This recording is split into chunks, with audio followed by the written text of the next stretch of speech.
When I first came upon this Jewish pastry shop in 1989 on the Rue des Rosiers in Paris, first thing I was drawn by the name. Murciano, that didn't seem very Jewish. They had apple strudels, little square apple cakes or pavés that reminded me of the pastries my grandmother used to make for the family in Brooklyn.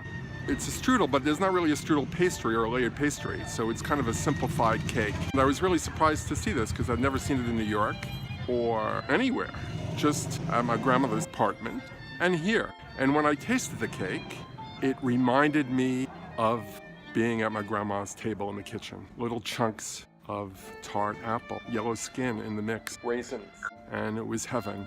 Just kind of triggered a beautiful family memory. And later, returning to Paris, I tried some of the other pastry shops, including the more famous ones, with more Jewish-sounding names. Never really thought it was as good as Murciano. And I was surprised that the other places were getting all the rave reviews.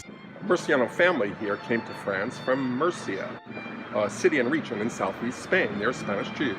I kept going back to Murciano while I lived in Paris and on subsequent visits. Oddly, when I return now, I don't remember my grandmother's apple cake. Now the memory is of many trips to Murciano in Paris. This is a beautiful memory and one I'll relive every time I come here, but not the same thing. That's what's bittersweet. My story doesn't end there. It resumes in the hands of my 6-year-old son. David, this is just like the apple pastry my grandmother used to make for me. She used to take the pan out of the oven and hide it under a white towel, so no one would take a piece until it had cooled. But when she came back to the kitchen and lifted the towel, at least half of the apple pastry would be gone. Yum!